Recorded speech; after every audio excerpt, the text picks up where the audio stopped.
Sa araw na ito, ibinibigay ko sa iyo ang tanda ng pagmamahal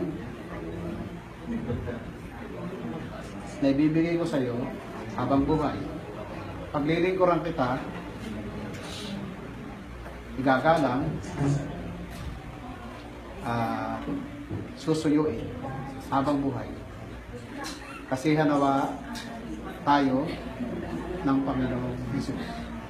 Pakisuot na. Then, mga babae naman,